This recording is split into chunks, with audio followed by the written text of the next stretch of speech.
119 dari ayat 1 hingga ayat ke-8. Demikian bunyinya. Berbahagialah orang-orang yang hidupnya tidak bercela, yang hidup menurut Taurat Tuhan. Berbahagialah orang-orang yang memegang peringatan-peringatannya, yang mencari Dia dengan segenap hati, yang juga tidak melakukan kejahatan, tetapi yang hidup menurut jalan-jalan yang ditunjukkannya. Engkau sendiri telah menyampaikan titah-titahmu supaya dipegang dengan sungguh-sungguh. Sekiranya hidupku tentu untuk berpegang pada ketetapanmu, maka aku tidak akan mendapat malu apabila aku mengamat-amati segala perintahmu. Aku akan bersyukur kepadamu dengan hati jujur apabila aku belajar hukum-hukummu yang adil. Aku berpegang pada ketetapan-ketetapanmu. Janganlah tinggalkan aku sama sekali. Demikian firman Tuhan. Bapak Ibu Saudara yang terkasih, pasti semua setuju kalau saya mengatakan bahwa di antara kita tidak ada satu orang pun yang datang ke Malaysia kalau tidak mencari kehidupan yang lebih baik. Benar? Semua harus bertujuan lebih baik. Dan hidup yang lebih baik itulah yang mendatangkan perasaan senang, perasaan sukacita, perasaan bahagia. Jadi kalau saya tanya tadi, apakah Bapak Ibu Saudara bahagia? Itu artinya bahwa di dalam hati ini tidak ada beban yang terlalu berat untuk dipikul. Semuanya berlangsung baik-baik saja. Jadi pertanyaannya sekarang, apakah kita sudah menemukan kebahagiaan demikian? Atau apakah kebahagiaan itu sebenarnya buat kita? Karena setiap orang yang ditanya pasti memberi jawaban yang berbeda. Ada orang yang mengatakan bahwa bahagia itu adalah memiliki segalanya. Ada itu kan? Memiliki segalanya. Tapi ada juga orang yang mengatakan, khususnya orang Indonesia, bahwa bahagia itu adalah hidup yang pas-pasan. Tahu pas-pasan bukan? Ya nggak lebih, nggak kurang. Artinya pas kita tidak ada uang, tiba-tiba ada kawan yang ngasih uang. Jadi hidup pas-pasan macam itu. Pas kita dari pagi sampai malam belum makan, tiba-tiba ada kawan yang ngajak makan. Nah itu. Atau cewek-cewek ini pas tadi malam minggu diputusin, tiba-tiba malam ini ada yang ngajakin pacaran yuk. Hidup yang pas-pasan macam itu yang membuat bahagia. Tidak kurang sesuatu apapun. Kata orang Inggris, happiness is about the how to live it right. Right, when you don't have any money, suddenly you find a bag with 10 million ringgit in it. Jadi hidup yang kebenaran, saya nggak punya uang, tiba-tiba nemu tas ada jutaan ringgit di dalamnya. Jadi living right, gitu ya. Right when you are hungry, a friend asks you to have a lunch. Jadi living right itu tidak salah. Memang semua orang menginginkan bagaimana hidupnya menderita sedikit mungkin. Itu alamiah. Tujuan hidup yang benar ya. Kalau ada yang mengatakan, saya sudah bosan hidup, nah itu kita keluarkan dulu dari daftar. Tapi hidup yang normal, yang alamiah, yang semua orang setuju adalah bagaimana hidupnya sedikit mungkin menderita. Nah, soal gimana kan bahagia itu Paris. Kalau soal ini pendito, ya beda bahagia gimana? Kita berusaha sehat supaya jangan sakit-sakitan kan semua. Karena kalau kita sakit, kita tidak mungkin bahagia. Kita bekerja keras dari pagi sampai malam, overtime, ambil Supaya apa? Supaya dapat lebih. Kita tidak mau tidak makan di Malaysia. Itu tujuan Quran.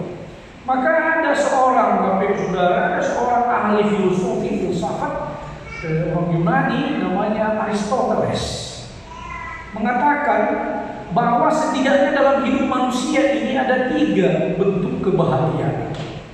Kebahagiaan yang pertama adalah kalau seseorang itu memiliki material objects, memiliki materi, memiliki rumah, memiliki kereta, memiliki semua. Semakin banyak dia memiliki, semakin bahagia dia rasakan. Ada orang seperti itu. Nah, kalau dia tidak punya uang, di situ dia putus asa, di situ dia stres, di situ dia malas. Jadi ukuran kebahagiaannya adalah kalau dia memiliki sebanyak mungkin materi. Kalau orang Batak, itu non Batak ya, orang Batak mengatakan seperti ini.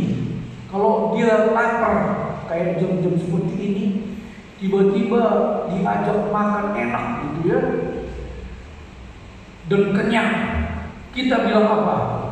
Wah, terbuli nama mitopus nama ibadah ini, ya kan? Kalau dia kenyang, dia suka hati. Kalau dia lapar, dia tidak suka hati. Itu kebahagiaan yang diukur dari materi, dari hal-hal yang bersifat fisik. Kebahagiaan yang kedua adalah, ini agak aneh, tetapi banyak orang yang punya prinsip seperti itu. Dia bahagia dengan apa yang dia miliki ketika dia melihat orang lain tidak memiliki apa yang dia miliki. Ya, agak aneh memang, tapi ada orang seperti itu. Tidak harus negatif, positif. Jadi alamiahnya umumnya orang tidak bahagia. Saya tidak punya kereta misalnya, lalu kawan saya punya kereta. Secara umum saya tidak mungkin lebih bahagia dari dia kan? Kalau saya tidak punya kereta, teman saya punya kereta kan? Tidak mungkin saya lebih bahagia. Tetapi kebahagiaan saya adalah, nah ini ya, teman saya ini yang punya kereta ini tiba-tiba alami eksiden, keretanya rusak, hancur. Saya akan bilang apa? Wah, untung saya tidak punya kereta. Ada yang seperti itu, dan itu alamiah. Jadi tidak harus memiliki semuanya, makanya orang bahagia. Ada kalanya ketika dia tidak memiliki apa-apa, dia bahagia. Itu yang kita sebut dengan kebahagiaan yang bersifat felicitas. Jadi bukan karena kita memiliki apa-apa makanya kita bahagia, tetapi ketika kita bandingkan dengan orang lain, kita merasa lebih baik. I am better than his, than her, gitu ya. Itu ada kebahagiaan macam itu. Yang ketiga, kita harus tahu bahwa kebahagiaan yang dua tadi itu kan soal perasaan, itu soal feeling, soal mood. Jadi kalau orang senang, kalau orang ketawa-ketawa, kecuali dia ini ya, kalau orang senang, kemungkinan besar dia bahagia. Karena rasa senang itu adalah ukuran yang pertama dari perasaan bahagia, suka hati, sukacita.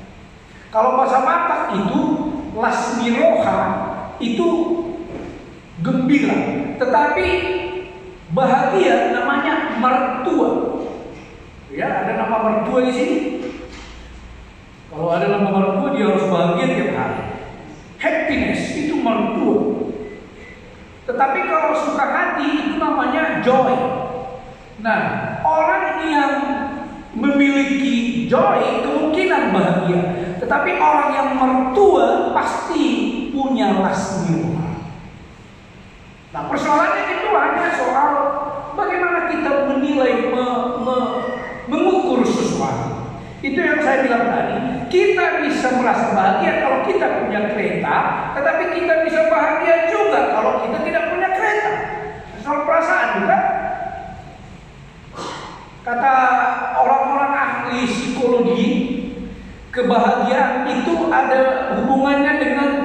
3 hormon di dalam otak kita. Jadi bukan soal apa yang kita miliki atau apa yang kita miliki. Ini soal bagaimana kita mengolah pikiran untuk kemudian melahirkan, memunculkan hormon. Ada 3 namanya serotonin, mungkin Bapak Ibu Saudara pernah dengar, endorfin dan dopamin. 3 hormon ini kalau dia makin banyak, maka kita semakin feeling good every day. Kalau punya itu banyak. Jadi tidak harus keadaan jiwa seseorang juga. Kalau otaknya kurang vitamin, kurang endorfin, kurang serotonin, itu pasti jutek tiap hari, murung. Padahal bukan bawaan lahir, otaknya aja yang kurang vitamin. Iya, makanya ahli-ahli psikologi bilang begini, bagaimana supaya feeling good itu, good feeling itu bisa dinaikkan. Mereka bilang have a balanced diet. Balanced diet, diet yang seimbang. Agak norak ini untuk orang Batak. Kalau diet kan nahan kenyang kan. Kalau kita kan berfokus pengarap tuh karena butuh kan. Jadi kita singkirkan dulu balanced diet. Yang kedua, go outdoors. Pergilah jalan-jalan ke Bukit Bintang every day. Tiap hari di situ. Mau beli, mau tak beli, tetap ada di situ. Outdoor. Lihat orang-orang, ada kebahagiaan. Ada juga yang mengatakan olahraga. Ada juga yang mengatakan dengar musik. Ada juga yang mengatakan tertawa. Ada juga yang mengatakan bernyanyi. Nah, untuk orang Batak agak susah juga, karena kita sangat dekat dengan perasaan kita ketika bernyanyi, bukan? Kalau agak susah di rantau ini, kita akan selalu memanggil Ino, kan? Ino, bohana nama ujung nama Malaysia. Tapi kalau senang, aku lalu gitu. Nah, kalau untuk menjaga mood, bernyanyilah dengan lagu yang menyenangkan hati. Tapi yang saya mau katakan, semua ukuran kebahagiaan di dalam hidup kita itu soal bagaimana kita mengolah pikiran kita. Dan itu bisa hilang, bisa timbul, tergantung kan. Ada yang baru jadian ini, anak-anak baru ini, minggu ini atau bulan ini masih enak-enak kan, masih ketawa terus. Tapi waktu suatu saat berantem, pasti dibilang gak bahagia, ya kan? Tapi ketika lagi senang-senang, ketawa-ketawa, bahagia.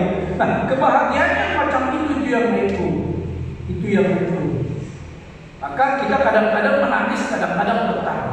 Kadang merasa tidak bahagia, kadang merasa paling malam, kadang merasa paling bahagia di dunia, dan kita tertawa. Hari ini kita diajarkan kebahagiaan yang tidak terpengaruh kepada hal yang tadi. Mau punya kereta 10, mau hanya punya tayar kereta, atau tidak punya sama sekali, ukuran kebahagiaan happiness-nya itu konstan, stabil. Apabila itu yang menjadi tema kita, berpegang kepada Allah dan firman. Kenapa? Kalau kita mencari bahagia dari diri kita sendiri atau dari orang lain, itu yang nanti akan mengubah suasana hati kita. Sometimes we feel happy, sometimes we feel sad. Itu karena orang lain. Ibu-ibu sesudah menikah, siapa yang paling sering bikin kalian nangis? Yang istri-istri, siapa yang paling sering bikin dia feeling sad? Ya your husband kan? Gak mungkin suami tetangga yang bikin kalian nangis. Iya, orang itu yang kita sebut, dialah yang paling membahagiakan saya, tetapi dialah yang membuat kita menangis. Ya memang begitulah hubungan manusia, bukan? Itu normal. manusiawi. Jangan juga nanti pulang ke rumah kau nggak boleh lagi bilang manis, awas. Enggak. Hubungan manusia itu kan selalu naik turun. Sometimes sad, sometimes happy. Memang ini. Tetapi hari ini dikatakan yang tidak terpengaruh dengan itu. Meskipun orang lain akan membuat kita feeling sad, tetapi kalau kita berpegang kepada Tuhan dan firman-Nya, kita bisa melewati itu tanpa stres. Itu tujuannya. Kenapa kita berpegang? Karena kita punya handle. Seperti anak-anak yang tidak boleh lepas dari emaknya. Kalau dia lepas dari emaknya, kemungkinan dia jatuh, kemungkinan dia hilang. Tetapi kalau berpegang kepada emaknya, apapun yang terjadi dengan dia, orang tuanya pasti akan menjaga. Itu sama dengan kita. Kalau kita memegang teguh firman Tuhan di dalam hidup kita sebagai pandu, jatuh pun kita di dalam hidup. Ada orang lain yang menyakiti perasaan kita, atau ada cita-cita yang belum tercapai di dalam hidup kita, ada penyakit yang terus-menerus selalu ada di dalam tubuh kita, kita boleh mengatakan it's okay, karena saya berpegang kepada firman. Masih 15 menit, saya mau cerita seperti ini. Pernah dengar lagu Saya tiup matanganku, saya pernah dengar? Itu diciptakan oleh seorang yang patah hati. Seorang guru sekolah minggu, sorry ya, bukan mau nyindir guru sekolah minggu ya. Seorang guru, Julia von Hosman namanya. Jadi dia bertemu dengan seorang pekabar Injil. Ini orang Latvia ya, dekat Jerman. Dia bertemu dengan pekabar Injil, lalu kemudian pacaran dan tunangan dan berjanji bahwa mereka akan menikah di tempat calon suaminya ini mengabarkan Injil di Ghana, di Afrika Barat. Nah, oke kan? Pacaran jarak jauh, long distance relationship. Dan kemudian 3 bulan kemudian Julia Hosman ini menyusul suaminya, calon suaminya, karena berjanji mereka akan menikah di Afrika. Tetapi apa yang terjadi 3 bulan waktu itu? 3 bulan Julia ini naik kapal laut sampai di pelabuhan di Afrika, tunangannya tidak menjemputnya. Dia cari kemana-mana, tidak ketemu. Akhirnya seorang teman tunangannya ini datang menjemputnya dan membawa Julia Hosman ke desa tempat calon suaminya melayani. Julia Hosman melihat tidak ada calon suaminya di situ, kemana dia? Lalu temannya ini mengajak ke belakang gereja dan menunjukkan satu makam. Ternyata 1 hari 2 hari sebelum ketibaan Julia Hosman, calon suaminya meninggal dunia. Kalau kita yang mengalami itu udah gila kan? Bertahan 3 bulan long distance relationship, dan ketika kita sudah bersemangat, sudah gaya baju, sudah beli make up, sudah macam-macam prepare, tiba-tiba apa yang diinginkan tidak tercapai. Tetapi bunuh diri Julia von Hosman tidak. Dia tetap berpegang pada imannya. Lantas dia menulis puisi, itulah yang menjadi buku ende kita, Saya tiup matanganku. Luar biasa kan? Itu orang Kristen. Jadi kalau kita tanya, apakah kita bahagia sekarang? Mungkin ya, maybe yes, maybe no. Tidak apa-apa. Tetapi kalau kita berpegang kepada Tuhan kita, itu yang luar biasa. Kita tidak akan mudah lagi tergoda dengan apa. Itu yang dimaksud dengan kalau berpegang kepada Tuhan Allah, maka itu yang menuntut kita, ya ayat 1 dikatakan, supaya hidupnya tidak bercela, supaya tetap menurut Taurat Tuhan.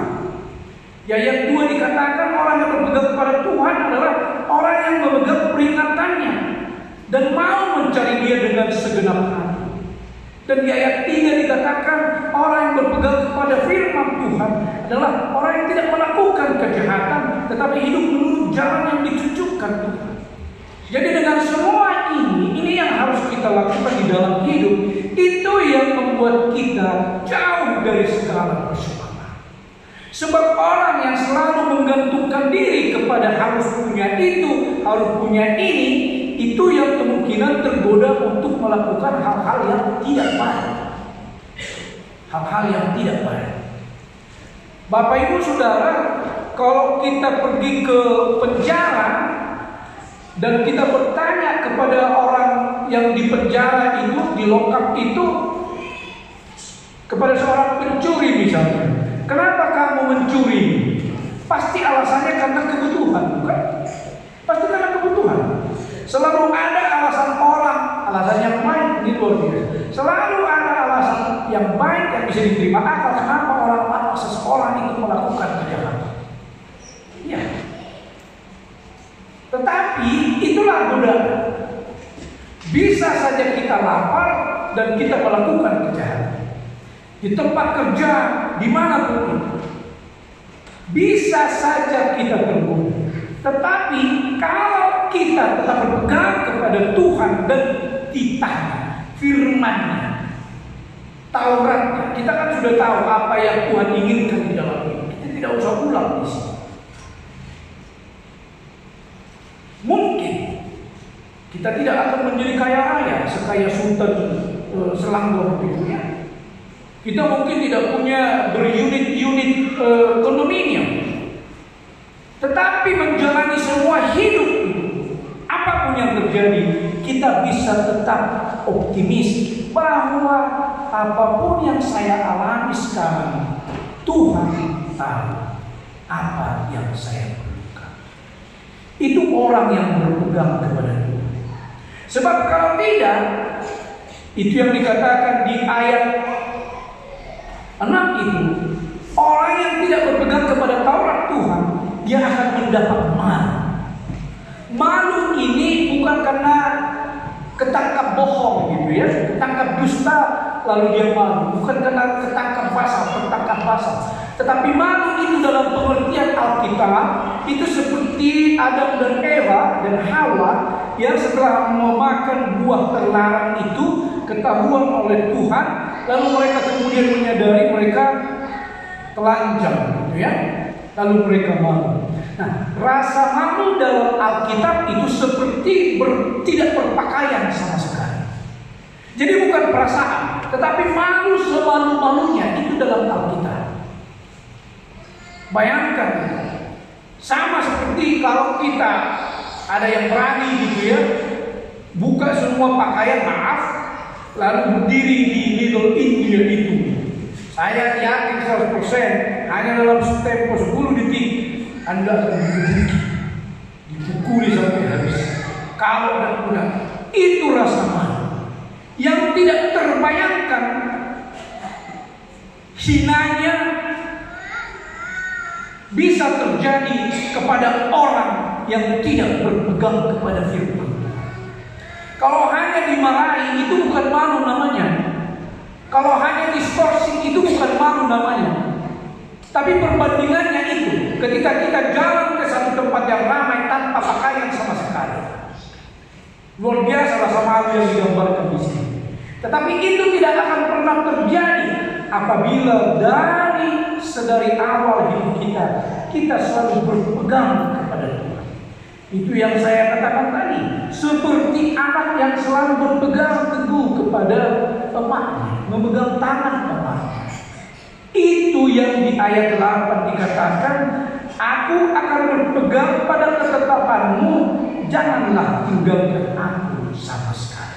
Jadi seperti anak yang mengatakan kepada ayahnya, kepada emaknya, "Ma, saya pegang tanganmu," automatically emaknya tidak akan meninggalkannya. Kita juga begitu.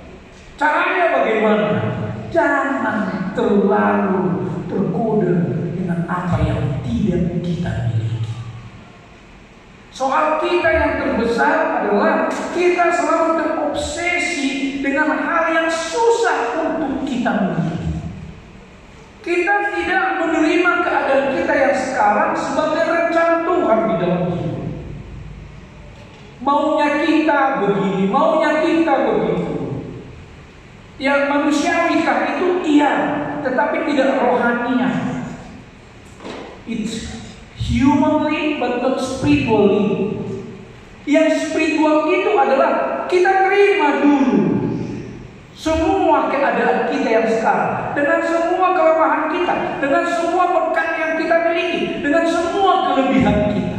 Saya bilang tadi, bahkan ketika kita tidak punya kereta pun, kita bisa merasa bersyukur ketika mendengar orang yang punya kereta itu celaka, accident. Beberapa hari waktu lalu saya berusaha menonton sebenarnya karena nggak ngerti si pembawa berita ini ngomong apa. Cuma dari gambarnya saya tahu accident. Jadi ada satu family mengantar anaknya baru mau masuk untuk college di sekitar Selangor ini, baru mau ngantar ke dormitory ke asrama. Pulang dari situ, bapaknya, emaknya, adiknya dua, ya. Pulang dari situ mau berkunjung ke rumah bibinya ke arah Kedah. Arah Kedah, saya hanya mengatakan ini, saya nggak tahu apakah Kedah ke sana. Pokoknya ke Kedah. Di tengah jalan tidak ada kereta dari depan, tidak dari belakang. Tiba-tiba keretanya itu tidak stabil dan berbalik.